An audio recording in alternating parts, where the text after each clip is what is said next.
Hello, my name is Ken. Purpose of this video is to go over our new machine. We have a new sink package. This is our new combo machine, so it has a V tongue on it. The regular machine will have a removable tongue, but they both have the same jacks. Let's start with that. These tanks are pinned back here. It has a tie bar that goes across right here. So we'll swing this out, crank this up. Wheel needs to be turned like that.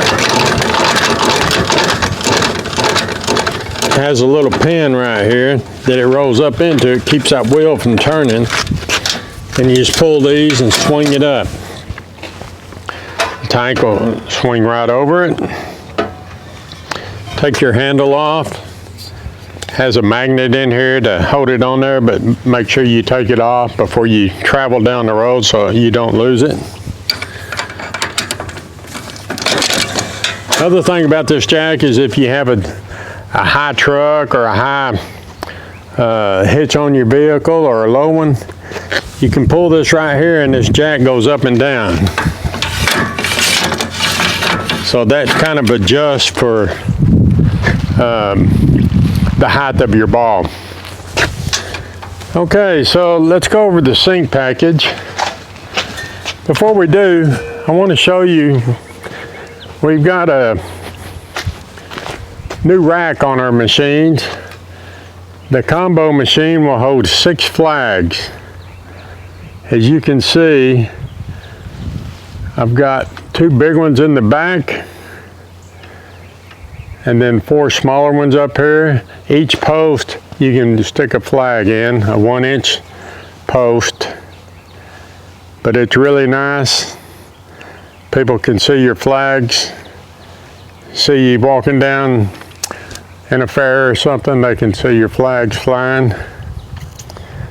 Okay, so let's get back to the sink package.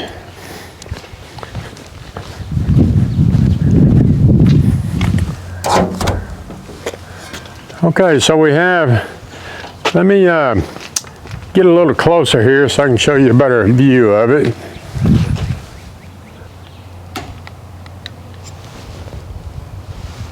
Okay. So we have 4 sinks. Health department wants you to have wash, rinse, sanitize, and a hand wash sink. So you have a faucet for these 3. Separate faucet for your hand wash sink. New water tank system we put in here. You just take this off, fill it with a water hose. I'm going to pull the camera up here so you can see. Okay, so there's a drain valve right there. You want to drain the tank, just open that valve up. That's your battery holder. You can set it outside here to charge it. Takes a 1 or a 2 amp charge. That's your on-off switch. Okay, so let's go over the hot water heater. I'll show you how to hook the regulator up for it. Has its own regulator. Just use whichever tank you're not using on the machine. Screw that on there, make sure it's snug. Turn your gas on, and she's ready to go. Let me zoom in on the hot water heater itself. Okay, so there's when you turn this faucet on, turn your switch on first. When you turn this on, it automatically lights the hot water heater. 120 degrees already. So it's instant on. When you turn it off, it shuts off. There's a little window right here. You can look in it and see the flame, you know, if it's on, but you'll hear it light up as soon as you turn it on. You can hear the flame, you get that little click noise also. So you can adjust it here, your temperature here. Comes with this little book. Just read that book When you get the machine, it'll go over how to operate that. It's very simple. And when you're done using it, just turn your switch off down here when you're done. You fill your water up right down here at the bottom. I'm pretty sure I showed that in another video, but right down there is your tank lid. You can use a water hose to fill it. One other thing I want to mention too is that is your hookup from the tank for the machine to run the gas on the machine. This is your regulator. So the thing is when you unhook this regulator, there's a little brass cap right there. You always want to keep this cap on the machine. I always just set it right here so when I unhook the line, I'll know to put this back on. Very important. If you don't put it on, dirt and stuff will get in it, bugs, and eventually you won't be able to light your machine because it'll stop everything up. So try to keep that cap on there when you're not using the machine. Okay, let's go around to the back. Also, I want to show you the rain cap over this water heater. I forgot. Stainless steel. Keeps rain out of it if you're going down the road, and it lets this heater vent. So if you feel heat up there, it's from this hot water heater. Just like this machine, it has to vent. So that's really nice.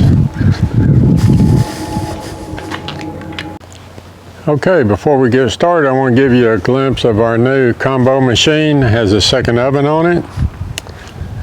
As you can see, it has 4 racks. Slide in and out. It has a door on the other side. You can load out of either side.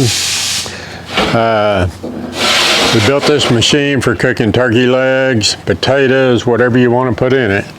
But it's designed for meat. You don't want to put meat inside the corn roaster because of the grease. But it's controlled separately by its own control valve and everything. But this will all be in another video. Just want to give you a glimpse of it. Let me pause. Okay, let's go over the roaster end of it. Control valve on each side, each burner.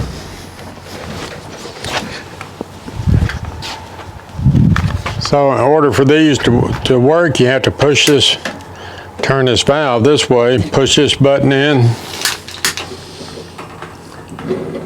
light your pilot, hold it for about 15 or 20 seconds. It's got to heat the thermocouple up.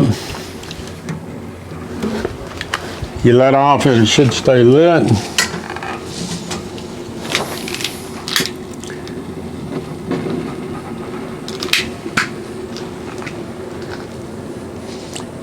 If it hasn't been used in a week or 2 or so, might take a little longer to push the air out of the lines. Once they're lit, just turn them wide open. You can hear the burners light. Always leave these doors open while you're cooking. Shut your big doors. The only time you'd ever want to open these doors is if you ran out of propane and you just opened the bottom one. But you control it right here. If you think you're going to be busy, I'm going to shut them off. But if you think you're going to be busy, load the machine up. The machine will hold 96 ears of corn, 6 ears per basket, 16 baskets. This machine will run up 800 degrees if you let it. Only machine on the market that'll run temps at this high. 600, 650 degrees, about the tops you want to run it.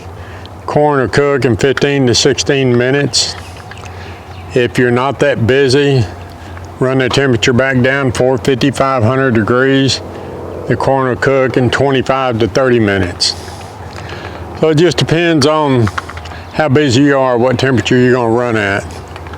So if you're going to run 450 to say 525 or so, just use one burner. One burner will run this machine up to 550 degrees, actually. So keep that in mind. When you work this machine, you want to sell the corn right off the basket if possible. People want to see it coming off the basket because it's nice and fresh. So as you sell the basket of corn out, fill it back up with fresh corn, pull this pin, start turning, just put a little pressure on it, on this pin, and it'll slide right back in. You don't have to look. Put a little pressure on it and it'll slide right back in. So you fill it up and you start selling right off the basket, you empty it, fill up the basket, go to the next one. By the time that first one comes all the way back around, it should be done depending on your temperature. It's just a continuous cycle. That's how you get the most corn per hour out of this machine, is doing it just like this. Some people will load it up, cook a batch, unload it, and put it in coolers and stuff. That's fine, but it just won't last very long in a cooler. It'll start building up bacteria, and the kernels will start getting kind of mushy. So ideally, try to sell it right off the basket. If you're not that busy, just put 1 or 2 ears per basket, and maybe even skip a basket. But if you go to an event, the same event all the time, you'll know about how much corn to be putting inside the machine. You know when the people are going to hit to buy food. So every place is going to be a little different. Pretty much you're going to either have too much corn or not enough. That's just the name of the game. But maintenance on this machine, there's a bearing right here on each side, about a half a pump of grease out of a grease gun with high temp grease. You know, every 2 or 3 times you use it. You don't want to let those bearings run dry, but you don't want to put too much in it either. It'll get, when it gets hot, even high temp grease isn't as high temp as this is. So it'll start running down the side, so just make sure you wipe it off. You'll know you put too much grease in it. Our regular machine, the lights will be in the fenders back here. So this is just a new, what we call the combo machine. So it'll look a little different, but the oven and everything works the same. Like I said, always leave these doors open when you're cooking. It has to get air in here. The only other maintenance you need to do on it is this pin every now and then. If it starts looking a little rusty, I put anti-seize on it, and you can buy it at any auto supply, a little tube of it, silver anti-seize. Put that on it, and then when the machine is cooled down, after you get home or whatever, get you a shop vac. You buy them at Home Depot or Lowe's. Vacuum all the husk out. You can buy extensions for them. Vacuum the husk out. Any burned husk in your basket, you want to vacuum those out. Keep your baskets clean so the heat can get around the corn and it'll cook faster. And outside of that, that's really all there is to it. Never wash it out with water, so always just vacuum it out to clean it. Pretty much 7 days a week I answer my phone unless I'm doing something with my family. So if you have any questions, if you're out on an event and you have any questions, just give me a holler. But once you get used to running the machine, take it home, practice with it. The corn, when it's done, you don't have to time it. It'll look black and brown. If you see any green on the husk, it's not done. So let it cook a little bit longer, but you'll get to where you can look in there and see the ones that are done and pull them out. You can put 4 or 5 different ears of corn at different times, and you get to where you can pull the done one out of all of them. So real simple. Practice with it at home, you'll be able to see that. And outside of that, that's all there is to it. Like I said, our new machines have new posts on them up here for flags and stuff, so that'll help, you know, with your business right there. So if you have any questions, give me a holler, 239-8787. I appreciate your business and look forward to talking to you. Thank you.